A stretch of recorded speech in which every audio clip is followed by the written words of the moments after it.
Coucou, j'espère que vous allez bien. Je vous souhaite la bienvenue dans cette nouvelle vidéo où sur ma chaîne, on est le lundi 6 mai. Donc j'ouvre effectivement cette vidéo assez tardivement puisque d'habitude j'essaye toujours de l'ouvrir avant le week-end. Mais là j'ai pas eu j'ai pas eu le temps, donc c'est comme ça. Donc ça sera un petit peu plus condensé, mais l'essentiel c'est que je vous dise tout ce que j'ai à vous dire. Si vous avez regardé ma précédente vidéo, vous savez que j'ai encore terminé une saga puisque j'ai lu Twisted Lies qui est le tome 4 de la saga Twisted. Enfin saga, je dirais plutôt série parce qu'il n'y a pas vraiment un suivi entre les tomes.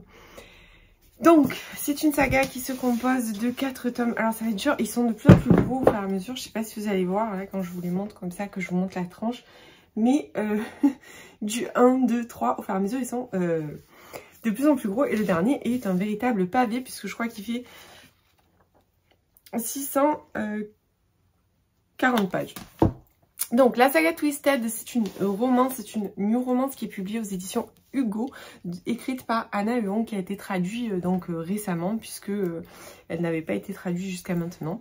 Elle a un petit peu fait la hype, cette saga, parce qu'elle met en... Enfin, pas parce qu'elle met en lumière, mais elle met en lumière en fait des personnages masculins de type un petit peu mal alpha, de type dominant, de type possessif, de type voilà, de type un petit peu cliché, un peu red flag. Bon, donc dans le premier tome, on rencontrait Ava et Alex. Donc Alex, je crois, là je pense qu'on était vraiment sur une relation très toxique. Enfin je pense, non, je suis sûre. On était sur une relation très toxique. C'est vraiment très particulier. Alex, je pense que c'est vraiment le personnage le plus particulier de cette saga. Moi j'avais beaucoup aimé. Alors pour la petite histoire, je voulais pas la lire cette saga justement à cause de ça. Parce que il y a quand même beaucoup de scènes spicy. Même si dans le dernier tome, il y en a beaucoup moins. Mais vraiment quasiment pas presque par rapport aux autres tomes. C'est très léger vraiment. Voilà, si je le dis, hein, je préfère prévenir. Vous le savez que je vous dis à chaque fois à peu près ce que vous pouvez trouver dans ces livres. Alors dans le tome 1, il y en avait quand même beaucoup plus et dans les autres aussi. Mais voilà, on est sur des relations qui sont, dans tous les cas, sur les 4 tomes, on est sur des relations qui ne sont pas forcément très conventionnelles, avec soit des pratiques un petit peu pas trop, voilà, pas trop dans la normale, on va dire, ou avec surtout ces personnages masculins qui sont assez particuliers. Voilà, c'est vraiment des clichés ambulants pour la plupart. Donc là, on rencontrait Ava et Alex. Ensuite, dans le deuxième tome, on rencontrait Bridget et Rhys. Donc là, Bridget, c'est une princesse. Donc ça, c'était un bodyguard princesse. Le premier, c'était un Grumpy Sunshine et Friend Brother, puisque c'est Alex est le meilleur ami du frère d'Ava. Donc voilà, donc on avait ce truc-là. Là, c'était un bodyguard princesse. Et là, on était sur un ennemi Two Lovers avec Jules, qui est la meilleure amie d'Ava, et Josh, qui est le frère d'Ava. Donc on se croise un petit peu. Et là, le dernier tome, on rencontre enfin Stella, qui est la 4e de cette petite bande de filles qui se sont rencontrées à l'université. Et Stella, on la connaît pas énormément. Elle est assez discrète. Donc Stella est une blogueuse. Elle est influenceuse sur les réseaux, mais elle avait aussi un job dans une... Je sais plus dans quoi elle bossait exactement. Elle travaille dans la mode, Stella en fait. Elle travaille dans la mode et parallèlement, elle a ses réseaux qu'elle fait fructifier. Et elle a pas mal de partenariats avec plusieurs boîtes pour justement que ce travail d'influenceuse soit rémunéré. Et du jour au lendemain, elle perd son taf et elle se retrouve un petit peu, entre guillemets, embêtée puisqu'elle a des engagements, notamment auprès de Maura. Donc, je ne vous dis pas qui est Maura, vous le verrez en lisant le livre. Elle a des engagements. C'est une belle personne, Stella. J'ai beaucoup aimé ce personnage féminin. Et elle vit au Mirage. Donc, le Mirage, c'est l'immeuble de Christian qui a la société Harper Security, je crois. Et qui était l'ex-patron, l'ancien patron de Rhys qu'on trouve dans le tome de Bridget. Bon, je sais pas si j'essaye de vous faire un petit peu un arbre généalogique de la saga. Je suis un petit peu embrouillée, mais voilà. Donc, elle va le voir et elle va convenir d'un arrangement avec lui. Donc, ils vont faire semblant, entre guillemets, d'être en couple. J'adore le fake dating. Ça devient vraiment, je pense, c'est un de mes tropes préférés. Donc ils vont faire semblant d'être en couple. Donc lui, ça lui rend service parce que il a besoin d'une jeune femme bien sous tout rapport pour l'accompagner dans certains rendez-vous qu'il a pour entretenir un petit peu son image par rapport à son entreprise. Et elle, ça l'arrange aussi parce que ça va lui permettre en fait de dévoiler un petit ami sur les réseaux et la faire un petit peu flamber pour lui obtenir le million d'abonnés. Oui, 1 million d'abonnés, ça fait rêver. Le million d'abonnés afin que elle puisse obtenir des partenariats un petit peu plus gros, décrocher des partenariats un petit peu plus gros qui lui permettent d'être mieux rémunérée forcément et de pallier à sa perte d'emploi. Alors, clairement, c'est le meilleur tome de la série. J'ai adoré ce tome-là. Alors oui, on est sur un personnage masculin qui est très borderline, qui est parfois même complètement taré, parce que je vous assure que lui, il est vraiment frappé.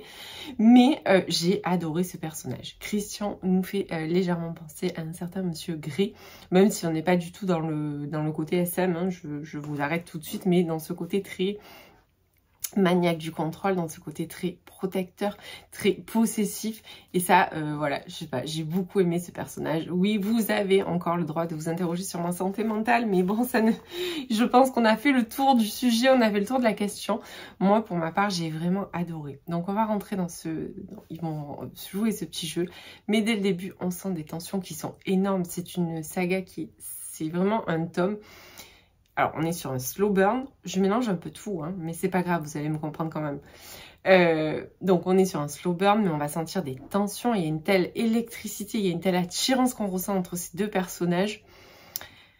C'est terrible. Ensuite, il y a une super intrigue, et ça, j'ai beaucoup aimé, parce que vous savez, j'aime bien dans une romance qui est autre chose à côté de la romance, qui n'est pas que de la romance. Et là, il y a une super intrigue, parce que Stella est victime d'un harceleur qui lui laisse des mots pas très sympas, qui l'observe, qui la suit, enfin bon voilà. Donc autant vous dire que Christian va développer un sens de protection absolument hallucinant et j'ai adoré. Vraiment c'était top. Il y a aussi une intrigue, bon je vais pas vous dévoiler les intrigues, mais il y a une autre intrigue aussi par rapport à Christian, par rapport à eux deux, enfin voilà. Franchement, c'est un tome qui est gros, puisqu'il fait 640 ou 650 pages, je sais plus. Mais clairement, on se régale et on ne voit absolument pas les pages défiler. Je l'ai littéralement dévoré. Je l'ai commencé un jour, j'avais pas beaucoup de temps de lire, donc je crois que j'ai lu une centaine de pages. Et après, sur les 2 jours suivants, j'ai lu tout le reste, donc les 550 pages qui restaient. C'est très très dur à lâcher. Pour moi, c'est... Alors déjà, je suis très contente puisque cette saga est finie. C'est une saga que j'ai commencée. Alors, je crois que le tome 1, je l'avais lu. Si je dis pas de bêtises, il me semble au mois de décembre. Donc voilà, je l'ai lu. J'ai lu les 2 premiers tomes sur décembre. Non, un sur décembre, un sur janvier. Puisque c'était ma première lecture de l'année. Je m'en rappelle, j'ai commencé le 1er janvier avec Twisted Game. Et après, j'ai lu les 2 autres au moment de leur sortie. Donc, la saga est terminée. Ça, je suis trop contente. J'ai encore terminé une saga cette année que j'avais commencé là récemment. Donc, ça n'a pas traîné. Et en plus de ça, pour une saga que j'avais pas envie de lire, je me suis vraiment régalée. Là, je pense que vraiment, avec le tome 4, que je suis sur un coup de cœur. Et ce personnage masculin, je pense que voilà, il va rester en tête. J'ai trop accroché avec ce personnage masculin. Donc voilà, ça c'était pour la saga. Je ne sais pas si vous vous rappelez, j'avais reçu de la part de Babello dans le cadre d'une masse critique. J'ai reçu Rendez-vous au bord du lac de Carlet Fortuné aux éditions Robert Laffont Québec, à paraître, alors je crois qu'il sort le 15 mai, un truc comme ça. Donc je l'ai lu ce week-end et j'avoue que ça m'a limite... Je suis limite arrivée à une panne de lecture avec ce livre parce que je l'ai commencé jeudi soir. Vendredi, j'ai très peu avancé. Samedi, pas beaucoup non plus. Et dimanche, je me suis mis un coup de pression vraiment pour le finir. Parce que je me suis dit, j'ai déjà depuis jeudi, vendredi, samedi, dimanche, j'ai passé 4 jours sur un livre de 380 pages. C'est juste improbable pour moi. C'est un livre que j'aurais dû lire en 2 jours.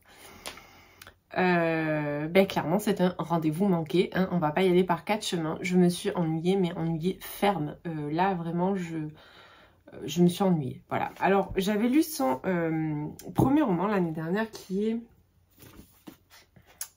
attendez, je vais le chercher, si je le trouve. Je l'ai trouvé. Donc, l'année dernière, j'avais lu Tous nos étés. Donc, on se rend compte quand même qu'on est sur des choses un petit peu Voilà, on est quand même sur quelque chose de similaire. Alors c'est pas la même couleur, mais on a toujours ce ponton, ce lac. Voilà, on est vraiment, on reste dans un... Voilà. La construction est identique, c'est-à-dire que là on était sur une double temporalité, on alternait entre passé et présent pour comprendre ce qui s'était passé entre les deux personnages. Et là c'est pareil, on va alterner entre aujourd'hui et il y a 10 ans pour savoir ce qui s'est passé entre les deux personnages. Alors, il y a des choses que j'ai aimées, c'est-à-dire cette ambiance, donc l'intrigue aujourd'hui se déroule dans un, on va dire un camp de vacances, si on peut appeler ça comme ça, c'est au Canada. Il y a des petites maisons individuelles, enfin des petits chalets individuels pour chaque famille. Ça fait très camp de vacances familial. On se serait cru un petit peu dans Dirty Dancing. Vraiment, déjà, quand on va se prendre... Enfin, il y a plein de choses qui m'ont fait penser à Dirty Dancing, le lac, enfin, tout ça. Donc ça, j'ai beaucoup aimé l'ambiance, j'ai beaucoup aimé me retrouver. Et d'ailleurs, elle fait beaucoup allusion à Dirty Dancing, l'auteur, dans son livre. Et ça, c'est quelque chose que j'ai clairement apprécié. Par contre, j'ai eu l'impression de lire un peu la même chose, en fait. Enfin, pas la même chose, mais c'était très similaire pour moi. J'ai pas réussi à m'attacher comme avec celui-là. J'ai pas réussi à m'attacher au personnage. J'ai pas réussi à rentrer dans l'histoire. J'ai pas été touchée par l'histoire, mais alors pas du tout. Voilà. Donc on va rencontrer Fern dont la maman vient de décéder. Et elle avait cette pension familiale, donc dans un petit endroit au Canada. Je sais plus comment ça s'appelle l'endroit exact. Je vous avoue, je suis pas... Donc elle se voit obligée de rentrer pour reprendre un petit peu les choses en main forcément puisque sa maman est décédée brutalement. Donc il y a une notion de deuil, il y a une thématique de deuil forcément puisqu'elle vient de perdre sa mère avec qui elle n'avait pas forcément des relations waouh en fait. C'est un petit peu compliqué. Fern n'a pas de papa. Elle a Peter, Peter qui était le meilleur ami de sa mère et qui s'est beaucoup occupé d'elle. Mais en fait au final toutes les personnes de cet hôtel se sont occupés d'elle puisque c'était vraiment dans une ambiance justement cette ambiance très familiale, très conviviale. Donc elle revient là et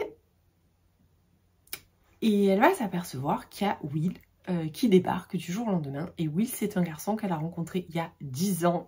Donc elle va faire la connaissance de Will et il y a une certaine alchimie qui va se passer entre eux. Ils vont passer 24 heures ensemble à peu près, approximativement.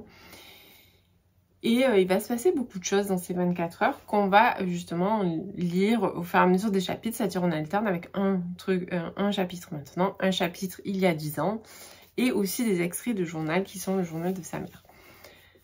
Mais j'ai trouvé ça plat. Alors j'aime pas être aussi tranchée sur une lecture parce que c'est rare que je sois aussi tranchée en fait, parce que bon voilà, ça m'arrive de pas forcément apprécier, mais là vraiment je suis allée jusqu'au bout parce que c'est une masse critique et que je veux mettre mon avis sur Babello. Et voilà, je l'ai reçu, c'est un service presse, je voulais aller jusqu'au bout. Mais vraiment, j'ai peiné. Il y a eu un petit passage, je me suis dit, hop, c'est là que j'ai un petit peu augmenté la cadence, tout ça. Mais c'est retombé comme un soufflet, en fait, parce que j'ai pas compris, en fait. J'ai pas compris vraiment la raison pour laquelle Will a disparu du jour au lendemain. Puisqu'en fait, il y a eu ce jour où ils ont passé les 24 heures ensemble. Ils se sont rendez-vous dans un an et il n'est jamais venu à ce rendez-vous. Donc, on découvre bien évidemment pourquoi il n'est jamais venu à ce rendez-vous. Mais pour moi, c'était pas... Voilà. Ensuite, à la fin, je vous conseille de lire, enfin si vous lisez le livre, si vous avez envie de le lire, il y a une note de l'auteur qui est derrière le livre où elle explique un petit peu ce qu'elle a voulu transmettre et clairement j'ai pas senti ça du tout, hein, voilà, donc j'ai pas vraiment ressenti ce genre de choses durant ma lecture, donc voilà, je pense, alors j'ai voulu retenter parce que celui-là, je l'avais, c'est pas un coup de cœur mais ça va, j'avais quand même passé un bon moment, c'était un peu lent je trouvais, bon là c'est très très lent, mais je me suis dit bah je retente, mais là clairement je tenterai plus l'auteur, cette fois c'est fini. Non, c'est terminé. La plume est fluide, oui, la plume est fluide, mais vraiment j'ai eu beaucoup de difficultés à le lire, alors que sur le papier, c'est un livre qui était 100% fait pour moi. Une romance, des retrouvailles, quelqu'un du passé. Enfin, vraiment, c'est tout ce que j'aime. Quand j'ai lu le résumé, je me suis dit, oh, mais bon, voilà, c'est... J'avais trop envie de le lire et j'avais hâte de le découvrir. D'ailleurs, j'ai sorti, mais vraiment en mode je vais me régaler, je vais passer un bon moment. Mais au final, ça a été un total flop. C'est même pas mitigé là, je pense que c'est vraiment un rendez-vous manqué. Je suis passée à côté du livre, j'ai rien compris, je me suis pas imprégnée des personnages, je me suis pas imprégnée de l'histoire, enfin bon, bref. Voilà, on va passer à autre chose. Hier, j'ai attaqué le Rossignol d'Anne-Gaëlle Huang aux éditions Albin Michel. Il me reste, je crois, une centaine de pages. J'aurais pu le finir hier, mais j'avais encore beaucoup de choses à faire chez moi. En ce moment, j'ai toujours quelque chose à faire. Donc, je lis pas autant que ce que je voudrais. Mais ça, je crois que je vous le dis à chaque fois. Mais voilà, j'avais trop de choses à faire. Il fallait que je les fasse. Donc, je me suis plongée dans le Rossignol. Et je vous en parlerai une fois que j'aurai terminé. Mais je vais vous lire la 4e. L'enfance est faite de promesses qu'on passe une vie à trahir. 1994, un village de la baie de Somme. Tony a 10 ans, un rêve plus grand que lui, remporter le concours du meilleur imitateur d'oiseaux. Inlassablement, il s'entraîne pour oublier le silence de son père, de leur maison, de leur famille, qui n'en est plus vraiment une. Mais l'arrivée de Louis, un petit Parisien, va bousculer ses projets, d'autant que le garçon développe un don inattendu. Que reste-t-il de nos rêves à l'âge adulte? Peut-on demeurer fidèle à l'enfant qu'on a été dans le somptueux décor de la baie de Somme? Anne-Gaëlle Huang nous emmène à la rencontre de personnages inoubliables et convoque l'enfance, ses promesses et ses secrets. Voilà, là en lisant la 4e, je ne l'avais pas lu avant de lire. Je vous avais dit Anne-Gaëlle Huang, voilà, j'avais trop hâte de la retrouver. J'ai adoré ses précédents romans. Et je viens de voir un petit détail qui m'a percuté. Et qui est très bien fait dans la 4e de couverture parce que voilà, je m'étais pas... Je suis tombée un petit peu de haut là, juste avant que je m'arrête quasiment dans ma lecture hier soir. Et j'ai dit je poursuivrai demain. Voilà, enfin bon bref, je peux pas vous dire ce que c'est parce que sinon je vais vous gâcher complètement la lecture. Mais voilà, j'adore sa plume, vraiment ça se lit tout seul. C'est une plume poétique, c'est une plume qui est très visuelle. Et là, on va explorer. Alors pourtant, c'est pas du tout quelque chose de base qui m'a tiré, puisque le chant des oiseaux. Alors même si j'adore les petits oiseaux, puisque j'ai des mangeoires partout dans mon jardin. J'ai 3 mangeoires dans mon jardin où je leur mets des graines. Voilà, j'adore le matin boire mon café avec la fenêtre entrouverte et les entendre chanter. J'ai la chance d'habiter dans un endroit encore en campagne où il y a beaucoup d'oiseaux. Donc j'ai pas mal d'oiseaux différents et surtout, ce que j'adore le plus, moi, c'est les petits oiseaux, en fait. Voilà, hier, pour vous donner un exemple, hier après-midi, j'étais assise dehors sur le fauteuil que j'ai à l'extérieur. Et il y a deux petits oiseaux qui sont venus, mais vraiment, ils étaient à 1 mètre de moi, comme ça. Ils avaient même pas peur, alors qu'il y avait les 2 chiennes couchées à côté de moi. Bon, enfin, voilà, c'était la petite anecdote. Mais voilà, je savais même pas qu'il existait des concours de chant d'oiseaux. Je savais même pas tout ça. Enfin, voilà. Mais voilà, j'aime énormément parce que c'est dynamique, c'est pétillant. C'est ce que je dis à chaque fois d'Anne-Gaëlle Huang. Pour moi, c'est ce que j'appelle une plume pétillante, c'est-à-dire ça donne l'entrain. Voilà, j'aime énormément. Après, je sais, ça sera pas un coup de cœur, je pense, parce que c'est pas des thématiques qui m'appellent. Voilà, c'est ce que je dis à chaque fois. Moi, un coup de cœur, ça va être quand il y a soit une thématique qui m'appelle, soit des personnages qui vont vraiment résonner en moi, quelque chose qui va résonner en moi. Là, ça résonne pas forcément en moi pour l'instant. Alors peut-être qu'il me reste 100 pages, donc ça peut basculer. Mais voilà, c'est une très bonne lecture. Mais écoutez, pour aujourd'hui, je vais vous laisser et je vous dis bien évidemment à plus tard.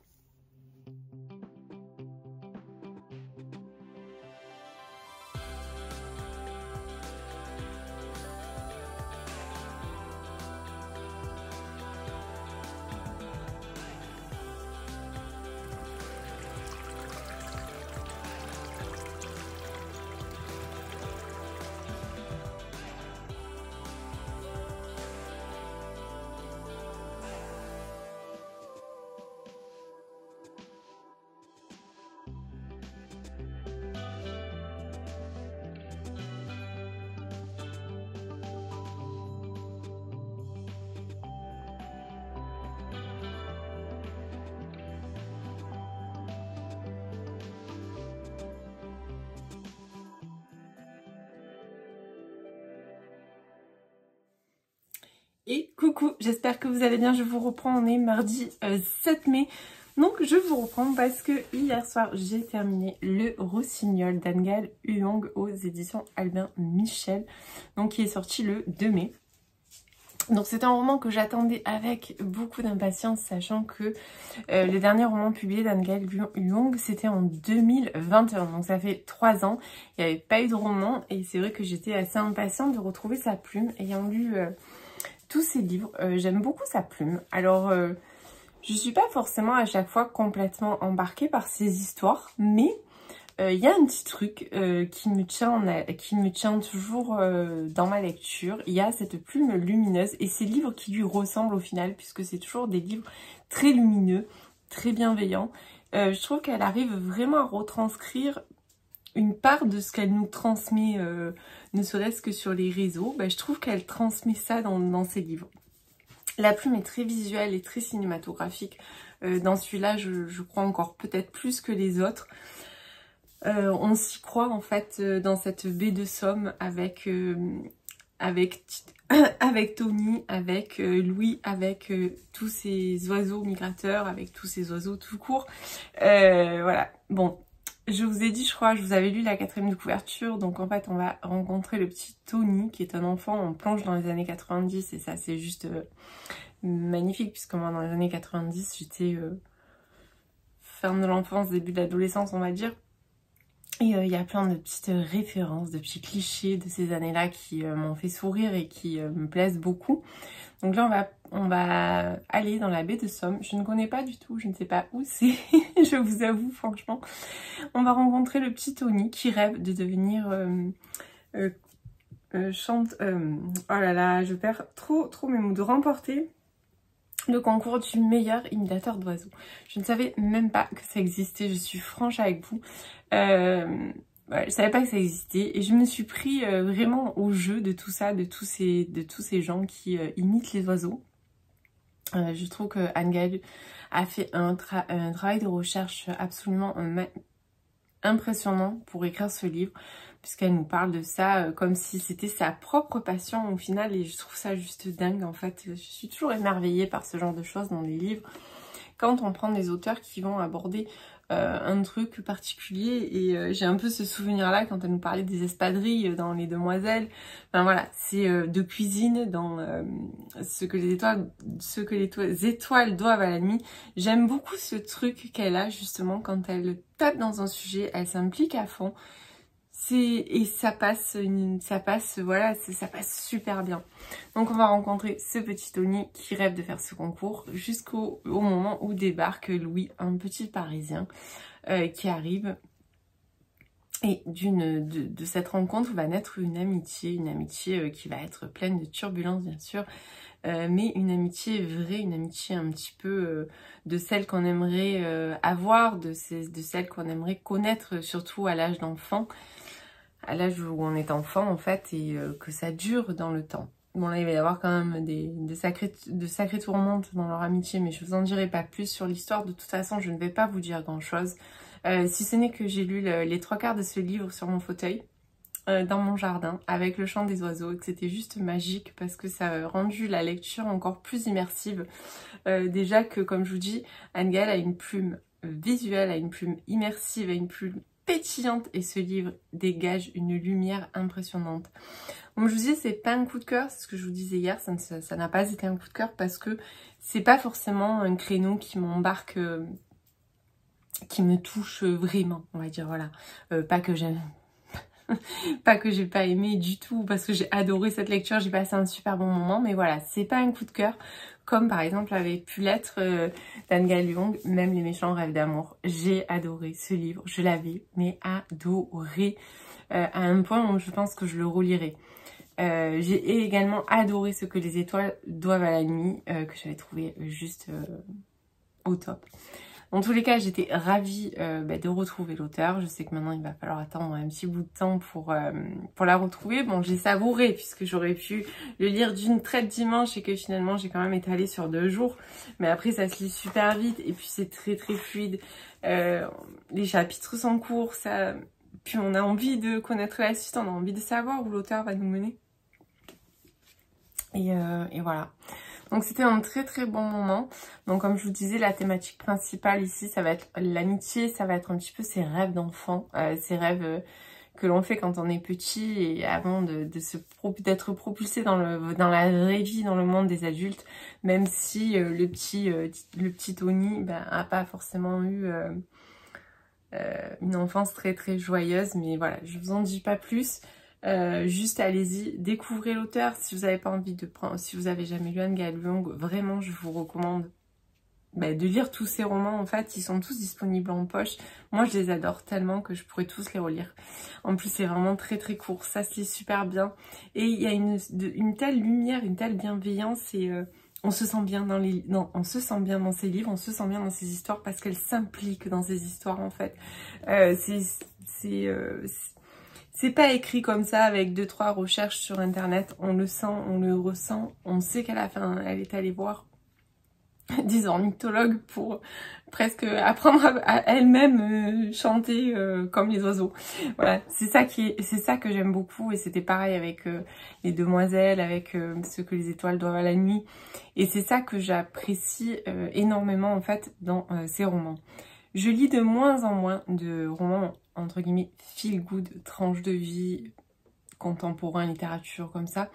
J'en lis de moins en moins pour la bonne et simple raison que je trouve que c'est souvent toujours pareil en fait. Il m'en faut je me rends compte qu'il m'en faut beaucoup maintenant pour être surprise, pour être touchée, parce que forcément j'en ai lu tellement et il y a plus beaucoup d'auteurs qui arrivent vraiment à me percuter et à me tenir et voilà. Et Anne Gaëlle, elle fait encore partie de ces auteurs là comme Virginie Grimaldi jusqu'à présent. Après j'ai pas encore lu son dernier, hein, je viens de le prendre, mais je vous avoue qu'entre les deux j'ai longuement hésité à caler.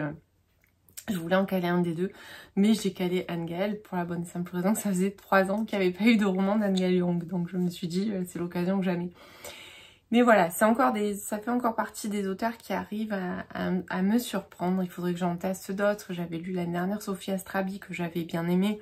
Après, je sais qu'il y a des auteurs où je taperai pas dedans parce que ça ne matche pas en fait. J'ai pas l'impression de... Je suis pas happée en fait, voilà. Donc dans tous les cas, si vous connaissez pas l'auteur, je vous invite à aller voir ne serait-ce que sa page Instagram, à la suivre en story parce que je vous jure qu'elle vous met de bonne humeur tous les jours et puis découvrir ses romans. Voilà, il y en a 4 en tout, plus celui-là qui en est. Donc sinon, côté lecture, j'ai démarré juste derrière, mais j'ai pas lu beaucoup. J'ai lu 2 chapitres de La résilience des fleurs sauvages de Michaela Smetzer aux éditions Roncière. Donc je vous rappelle, je vous l'avais montré quand je l'ai acheté, j'ai flashé sur cette couverture et j'ai découvert que c'était donc un tome 1, un tome 2 qui va sortir je ne sais pas quand.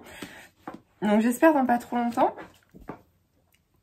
Sinon ça va encore traîner, je vais encore faire traîner ça pendant 100 ans. Donc j'ai commencé hier. Et en plus la couverture est tout en relief. Les écritures sont en relief. Vraiment je la trouve trop belle. Je suis voilà.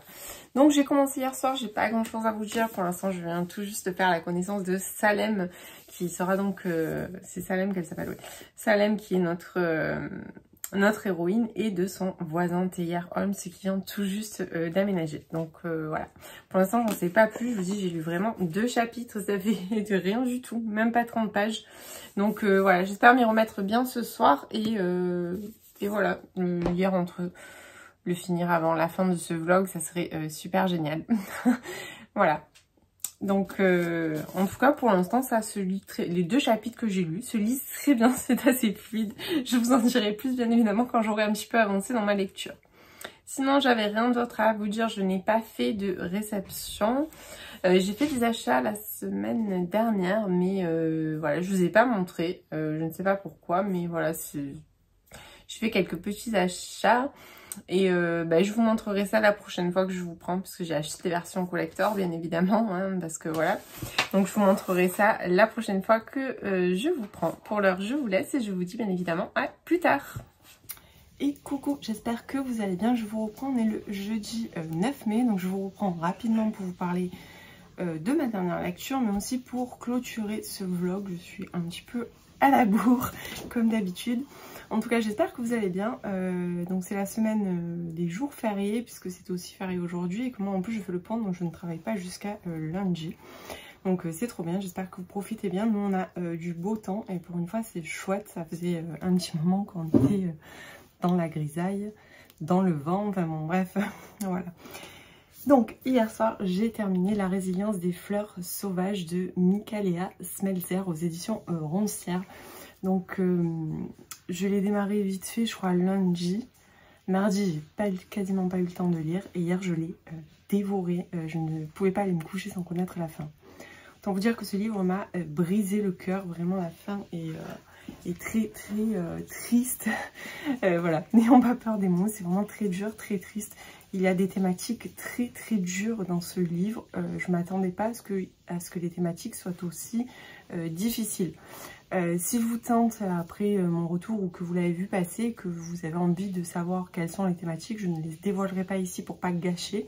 Mais si certaines veulent me poser des questions, il n'y a pas de souci, je suis toujours disponible en message privé. Donc c'est l'histoire de Salem. Salem a 18 ans, qui fait en fait, il y a un nouveau voisin qui débarque. Donc son nouveau voisin c'est Tyler. Et il a 30 ans, il a un petit garçon, 31 ans je crois. Il a un petit garçon et il vient de divorcer et il est en train de rénover la maison voisine à celle de Salem. Donc au départ elle va le voir comme ça en mode ben, voilà, on est voisins, elle vit avec sa maman et sa soeur. Et puis dès le départ en fait il y a une certaine alchimie qui se développe avec elle. Mais Tyler est un grincheux, mais vraiment un ours mal léché, bien grincheux, toujours un petit peu de mauvais poil, assez bourru, assez autoritaire, assez... voilà, il est quand même assez particulier Tyler, mais franchement j'ai bien aimé ce personnage, même s'il m'a parfois un petit peu agacé légèrement dans certaines attitudes qu'il a pu avoir. Et Tyler va proposer en fait à Salem de faire du babysitting avec son petit garçon. Je me souviens plus encore, j'ai encore oublié les prénoms, enfin, pour garder en fait son petit garçon quand il a besoin. Et elle va nouer un lien avec le petit garçon, et avec Tyler ça va être de plus en plus, ils vont être de plus en plus proches. Mais attention, elle a un petit ami qui s'appelle Caleb, qu'elle connaît depuis le lycée, avec qui elle est, sauf que Caleb va quitter ce petit village pour aller à Boston en fait à la fac.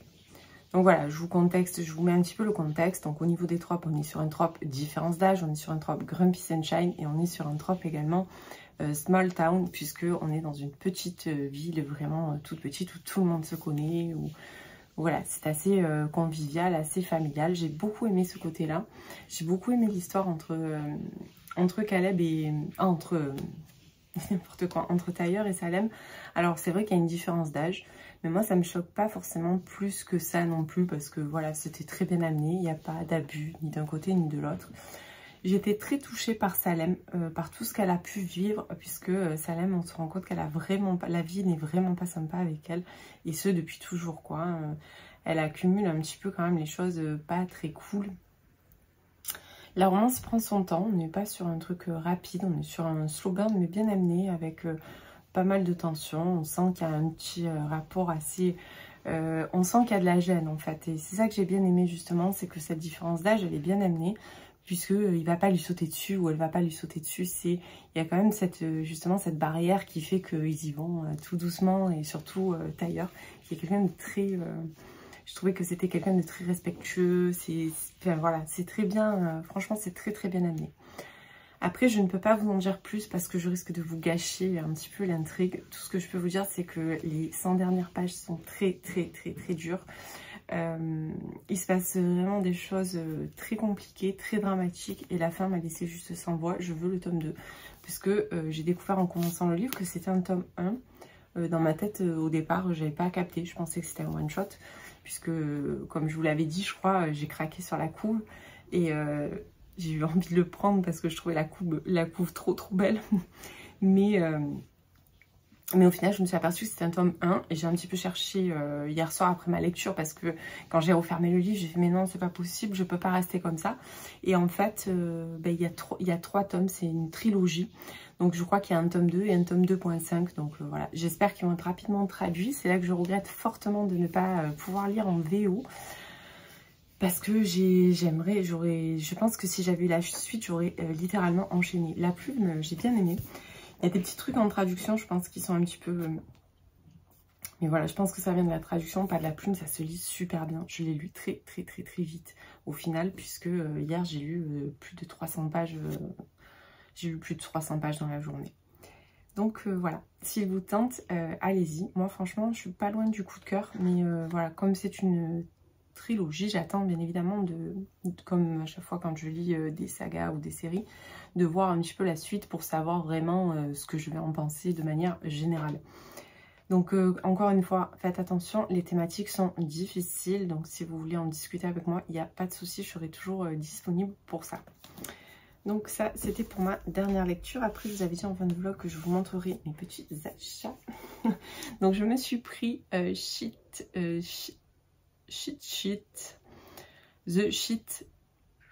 je parle super bien anglais, de Sarah Adams, donc qui est paru aux éditions J'ai lu, et dans une version collector absolument magnifique. Je ne sais pas de quoi ça parle, je n'ai pas lu le résumé. Et je le lirai pas parce que normalement je devrais le lire rapidement et j'ai pas envie de savoir en fait. J'ai craqué pour cette couve, Aurélie l'a pris, je me suis dit allons-y. Donc il est pas très long puisqu'il fait 400 pages à peu près, comme c'est une romance hein, bien sûr.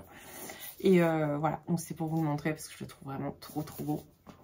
Et ensuite j'ai craqué également pour Divine Rivalité de Rebecca Ross. Pareil, c'est Aurélie qui l'a acheté.